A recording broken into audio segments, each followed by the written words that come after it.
اللہ کے محبوب علیہ السلام نے فرمایا حضرت عیسیٰ آئیں گے قرب قیامت میں، اور یہ ختم نبوت کی بھی دلیل ہے کہ وہ اپنی شریعت لے کر نہیں آئیں گے، حضور کی شریعت کے مطابق فتویٰ دیں گے۔ مسجد اموی کے شرقی مینار سے نیچے اتریں گے، آسمان سے نیچے اتریں گے، دو فرشتوں کے کندھوں پہ ہاتھ رکھا ہوگا، تازہ وضو کے آثار ان کے بدن سے ہویدا ہوں گے اور قطرے ٹپک رہے ہوں گے پانی کے زلفوں سے۔ فجر کی نماز کا وقت ہوگا، لوگ صفے باندھ کے انتظار میں ہوں گے، اقامت کہی جا چکی ہوگی کہ حضرت عیسیٰ آئیں گے۔ کہا جائے گا کہ آپ مصلی پہ آ جائیں، لیکن وہ حضرت امام مہدی سے کہیں گے آپ مصلی پہ آئیں، پیچھے نماز پڑھیں گے امام مہدی کے۔ میرے اور آپ کے آقا و مولا نے کہا، کروڑوں سلام ان پہ، فرمایا کہ وہ وقت کیسا ہوگا جب عیسیٰ ابن مریم آئیں گے لیکن امام تم سے ہوگا۔ تو حضرت امام مہدی کے پیچھے نماز پڑھیں گے، پھر حضور کے دین کے لیے میدان عمل میں نکلیں گے۔ اس وقت امت 3 گروہوں میں بٹ چکی ہوگی۔ احادیث آخر الزماں پڑھیے، ایک گروہ کٹ چکا ہوگا، شہید ہو چکا ہوگا، ایک گروہ فرار کا رستہ اختیار کر لے گا، منطقیں تراش لے گا، فلسفے بھگا رہا ہوگا۔ اتنی بڑی طاقت کے ساتھ لڑنا ہمارے بس کا روگ نہیں ہے، اتنے اسلحے، اتنے آلات حرب و ضرب، اتنی جدید ٹیکنالوجی ہمارے بس کا روگ نہیں مقابلہ کرنا، لہذا عافیت قدے میں بیٹھ جائیں گے۔ یہ دوسرا گروہ ہوگا۔ تیسرا گروہ میرے حضور نے ارشاد فرمایا کہ وہ اقصی کے دروازوں پر حق کے لیے لڑ رہا ہوگا۔ حضرت امام مہدی ان کے پاس آئیں گے، ہمارے بنگلوں میں نہیں آئیں گے، ہمارے فارم ہاؤسوں میں نہیں آئیں گے، ہماری مارکیٹوں میں نہیں آئیں گے، امام مہدی ان کے پاس آئیں گے، ان کو آ کے کہیں گے بتاؤ کیا کرنا ہے۔ حضرت عیسیٰ ان کے پاس آئیں گے اور کہیں گے بتاؤ کیا کرنا ہے۔ یا تو میں بد دعا کرتا ہوں اور یہ سارے جو ہیں وہ آغوش موت میں چلے جائیں گے اور تمہیں فتح ہو جاتی ہے، اور یا پھر ہم ان کے ساتھ لڑتے ہیں، اللہ ہمیں فتح دے گا۔ حضرت عیسیٰ کے انفاس سے دجال یوں پگھلے گا جیسے نمک میں پانی پگھلتا ہے، تو وہ سب کہیں گے ہم نے تو لڑنا ہے۔ حضرت عیسیٰ کہیں گے چلو پھر، اور اللہ تعالیٰ جل شانہ مسلمانوں کو وہ قوت دے گا، اور آج جو دلیر بنے ہوئے ہیں، کیونکہ 57 اسلامی ملکوں کے حکمران بھیگی ہوئی بلیاں ہیں، اس لیے وہ شیر بنے ہوئے، اور آج وہ مسلم خواتین پر شراب پھینک رہے ہیں۔ چند اسرائیلی نوجوان اکٹھے ہوتے ہیں اور کہتے ہیں فلاں علاقے میں چلو، غزہ کے فلاں علاقے کی عورتیں بڑی خوبصورت ہیں۔ یہ امت کا یہ آج کا درد ہے، لیکن ہمارے سینے میں ٹھنڈ پڑتی ہے حضور کے ان فرامین کو پڑھ کے کہ یہ کسی پتھر کے پیچھے چھپ کے پناہ لینا چاہیں گے تو مخبر صادق آمنہ کے لال نے فرمایا وہ پتھر آواز دے کے مسلم مجاہد کو کہے گا ادھر آ، یہ ظالم میرے پیچھے چھپا ہوا ہے۔ کوئی درخت بھی ان کو پناہ نہیں دے گا سوائے الغرقت نامی ایک درخت کے، جس کے بارے میں وہ جھاڑی ہے، حضور فرمایا شجرۃ الیہود، یہ یہودیوں کا درخت ہے، یہ صرف پناہ دے گا، اس کے علاوہ کوئی ان کو پناہ بھی نہیں دے گا۔ اور سنو تمہیں ٹھنڈ پڑنی چاہیے، ہمارا اندر سلگ رہا ہے اس وقت امت کے حالات کو دیکھ کے، لیکن خزاں کے بعد کا موسم بہار ہوتا ہے، انشاءاللہ وہ وقت آنے والا ہے، اور یہ حضور کا فرمان اور صحیح حدیث ہے۔ اللہ کے محبوب نے ارشاد فرمایا پتھر اور گارے سے اور اینٹ اور جو ہے وہ مٹی سے بنا ہوا کوئی گھر، اون اور چمڑے کا بنا ہوا کوئی خیمہ پھر ایسا نہیں رہے گا جہاں کلمۃ الاسلام داخل نہیں ہوگا۔ گویا شرق سے غرب تک، شمال سے جنوب تک، کائنات کی ایک ایک چھت پہ جھنڈا میرے حضور کے نام کا جھول رہا ہوگا۔ اللہ کا وعدہ ہو والذی ارسل رسولہ بالہدی ودین الحق لیظہرہ علی الدین کلہ، اللہ نے وعدہ کیا کہ دین اسلام کو میں غالب کر کے رہوں گا، رسول کو بھیجا اس لیے، اور وہ زمانہ وہ وقت دیکھے گا 40 سال تک خلافت علی منہاج النبوہ قائم رہے گی، حتیٰ کہ بکری گھاٹ کے اوپر پانی پی رہی ہوگی تو شیر آئے گا تو ایک کونے میں پانی پی کے چلا جائے گا، اس کو ہمت نہیں ہوگی کہ بکری کو آنکھ اٹھا کے دیکھے کہ مسلمانوں کا خلیفہ بیٹھا ہوا ہے۔ 40 سال تک یہ امن قائم رہے گا اور پوری دنیا کے اوپر جھنڈے میرے حضور کے جھولتے رہیں گے۔ اور یہ وقت آنا ہے، میں نے اور آپ نے اپنی نسلوں کو بتا کے جانا ہے دجال کے بارے میں۔ صحابہ دجال کے بارے میں اپنی نسلوں کو یوں سکھاتے تھے جیسے قرآن کی آیتیں سکھائی جاتی ہیں۔ صحابہ کہتے ہیں حضور نے ہمیں دجال کے بارے بتایا اور تھوڑے فاصلے پر کھجور کا ایک جھنڈ تھا اور حضور بیان کر رہے تھے،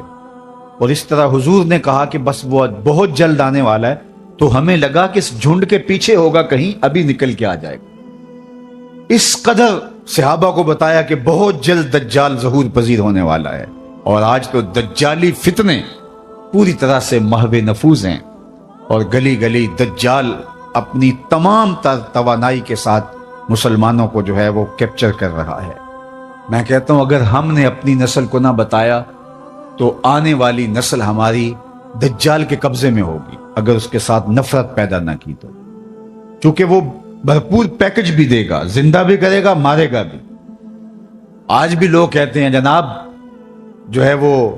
ہم نے اپنی معیشت بھی تو بچانی ہے، ہمارے ایوان بالا کے اندر قرارداد پیش کی کہ ہمیں بھی ڈالر چاہیے، تو وہ پیکج بھی دے گا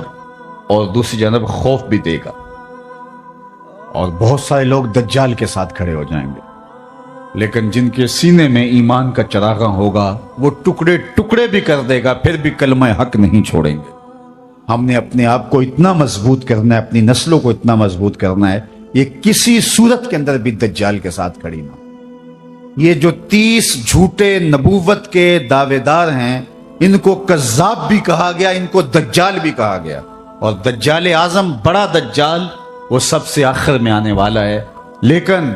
وہ اس کا استدراج تو ہوگا جو کچھ دیر چلے گا، لیکن حضرت عیسیٰ کے انفاس سے وہ پگھل جائے گا اور اللہ اسلام کا بول بالا کرے گا۔ تو آج نہیں تو کل اسلام کا بول بالا ہونے والا ہے۔ ان مشکل حالات میں تذبذب میں مبتلا نہیں ہونا، کمزوری میں نہیں آنا۔ یہ مشکل حالات ہیں اس وقت امہ کے اوپر، اور 56-57 اسلامی ملک جو ہے وہ ہتھیار پھینک چکے ہیں۔ یہ کل کا ہی آپ جنرل اسمبلی کا اجلاس اٹھا کے دیکھیے، کشمیر کی بات کی ہی نہیں گئی، چھوڑ دیا کشمیر کو، فلسطین کا بھی نام چھوڑ دیں کوئی پرواہ نہیں، زمانہ چھوڑ دیں۔ میں کہتا ہوں مالک وہ جو ڈٹے ہیں اقصیٰ کے دروازے پہ، ان کے حوصلے نہ ٹوٹنے دینا، ان کو سر بلند رکھنا، ان کو اونچا رکھنا، اور ان کے پیغام کا ابلاغ دنیا کے اوپر ہوگا، اور انشاءاللہ وہ وقت آنے والا ہے کہ پوری دنیا کے اوپر اسلام کا غلبہ ہوگا۔ آ ملیں گے سینہ چاکانے چمن سے سینہ چاک، بزم گل کی ہم نفس باد صبا ہو جائے گی، شبنم افشانی پیدا کرے گی میری سوز و ساز، اس چمن کی ہر کلی درداش نہ ہو جائے گی، آسماں سحر کے نور سے ہوگا آئینہ پوش، اور ظلمت رات کی سیما پا ہو جائے گی، شب گریزاں ہوگی آخر جلوائے خورشید سے، یہ چمن معمور ہوگا نغمہ توحید سے۔ انشاءاللہ ہم نے حصہ ڈالنا ہے اور دعا کرنی، اللہ اگر ہماری زندگی میں حضرت امام مہدی حضرت عیسیٰ آئے، اللہ ان کے لشکر میں شامل فرمانا، اور ہماری اولادوں یا اولادوں کی زندگی میں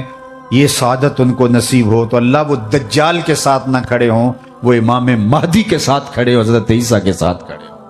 اور انشاءاللہ مجھے یقین ہے کہ ہماری نسلیں دجال کے ساتھ نہیں کھڑی ہوں گی، ان کی روح اور دین کا نور ان کے سینے کے اندر انڈھیل گئے، اس کے 2 آنکھوں کے درمیان واضح طور پہ کافر لکھا ہوگا، جو مومن دیکھے گا بھی پہچانے گا بھی، اور جب پہچان لے گا پھر کوئی فرق نہیں پڑتا کہ اس کے ٹکڑے کیے جاتے ہیں، اس کے جسم کی بوٹیاں کی جاتی ہیں یا قیمہ کیا جاتا ہے، اس کو کوئی فرق نہیں پڑتا، وہ کھڑا ہو کے کہے گا کہ میں تیرے ساتھ نہیں ہوں، میں حضرت عیسیٰ کے لشکر میں شامل ہوں۔ اللہ جل شانہ کی بارگاہ میں آپ سارے لوگوں کی آمین کے ساتھ دعا ہے کہ اللہ اس امت کو غلبہ عطا فرمائے، اور ہمیں حضور علیہ الصلوۃ والسلام کے دین کا سچا سپاہی بنائے، اور دنیا آخرت کی بلائیاں ہمارا مقسوم کرے، اقبال کے سارے فلسفے کا رس نچوڑیں تو جو جوس نکلتا ہے، رس نکلتا ہے، وہ یہ ہے کہ محمد سے وفا تو نے تو ہم تیرے ہیں، یہ جہاں چیز ہے کیا لوح و قلم تیرے ہیں۔ اقبال کہتا ہے حضور سے وفا کر لو، پھر قلم بھی تمہارے ہاتھ میں دے دیں گے، تختی بھی تمہیں ہی دے دیں گے، لوح بھی تمہیں پکڑا دیں گے، پھر تمہاری تقدیر کے فیصلے واشنگٹن میں نہیں ہوں گے، بلکہ خدا بندے سے خود پوچھے گا بتا تیری رضا کیا ہے۔ انور نکالتے ہیں اور پہرے پر مامور اس صحابی کو ارشاد فرماتے ہیں کہ تم چلے جاؤ، میری حفاظت میرے رب نے اپنے ذمہ کرم پہ لے لی۔ سوال یہ ہے کہ جتنے بھی پیغمبر، نبی، رسول، جتنے بھی پیغمبر، نبی اور رسول تشریف لائے ہیں، اللہ جل شانہ کے سچے اور فرستادہ رسول اور پیغمبر تھے۔ انہیں شہید کیا گیا، لیکن اللہ نے ان کی حفاظت نہیں فرمائی۔ حضور بھی اللہ کے نبی ہیں، لیکن اللہ نے اپنے محبوب کی حفاظت اپنے ذمہ کرم پہ لی اور کہا کہ محبوب تیری حفاظت ہمارے ذمہ رہی۔ تو یہ ایک دوسرا سوال ہے۔ قرآن بھی اللہ کی کتاب اور باقی کتابیں بھی جو اس سے پہلے نازل ہوئی وہ بھی اللہ کی کتاب۔ حضور اللہ کے رسول، باقی اس سے قبل جو رسول اور پیغمبر ہوئے وہ بھی اللہ کے فرستادگان، ان کی حفاظت اپنے ذمہ کرم پہ نہیں لی، حضور کی حفاظت اپنے ذمہ کرم پہ لی۔ اس کا جواب ہی ختم نبوت کی دلیل ہے، اور وہ یہ کہ اگر کسی کتاب میں تحریف راہ پا جاتی ہے تو کوئی بات نہیں، نئی کتاب اترنے والی ہے، اور لوگوں کے لیے ہدایت کا سرچشمہ سوکھنے والا نہیں، نئی کتاب آنے والی ہے۔ کوئی بات نہیں، یہ کتاب میں تحریف راہ پا گئی ہے تو دوسری کتاب آئے گی، اس میں تحریف کر لی تیسری کتاب آئے گی، اس میں تحریف کر لی تو چوتھی کتاب آئے گی۔ قرآن کے بعد چونکہ کوئی کتاب نہیں ہے، فَبِأَيِّ حَدِيثٍ بَعْدَهُ يُؤْمِنُونَ، اس کے بعد تم کس پہ ایمان لاؤ گے؟ اگر اس میں بھی تحریف کی راہ پائی جاتی ہے تو پھر قیامت تک آنے والے انسانوں کے لیے ہدایت کا کوئی سرچشمہ نہیں ہوگا۔ تو قرآن کی حفاظت کا ذمہ اپنے ذمہ کرم پہ لینا اس بات کی دلیل ہے کہ قرآن کے بعد کوئی کتاب اترنے والی نہیں ہے۔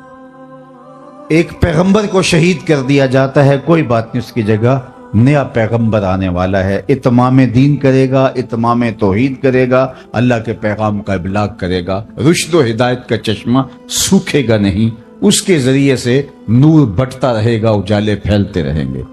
دوسرے نبی کو شہید کر دیا جاتا ہے، تیسرے نبی کو،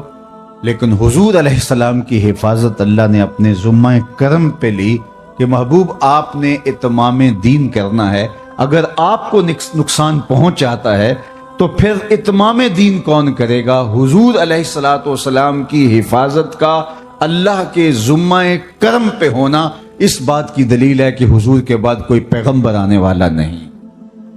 پس خدا بر ما شریعت ختم کر، بر رسول ما رسالت ختم کر۔ لیکن جعلی لوگ، دو نمبر لوگ اپنے آپ کو نبوت اور رسالت کے دعوے کے ساتھ سامنے لاتے رہیں گے، اور وہ اللہ کے محبوب نے پہلے ارشاد فرما دیا کہ میرے بعد 30 کے قریب دجال آئیں گے جو یہ دعویٰ کریں گے، یہ گمان کریں گے کہ ہم نبی ہیں، ہم رسول ہیں، لیکن فرمایا کہ میرے بعد کوئی رسول نہیں ہے، میں آخری نبی۔ تو مختلف ادوار کے اندر لوگ آتے رہے اور جنہوں نے ادعائے نبوت کیا۔ خود جناب رسالت مآب صلی اللہ علیہ وآلہ وسلم کے زمانے میں مسیلمہ کذاب یمامہ کا ایک شخص اٹھا اور اس نے کہا کہ میں پیغمبر ہوں، اور 40,000 لوگ اپنے گرد اس نے جمع کر لیے، اور حضرت سیدنا صدیق اکبر رضی اللہ تعالی عنہ نے اس کے معارضے میں، اس کے مقابلے میں باقاعدہ فوج بھیجی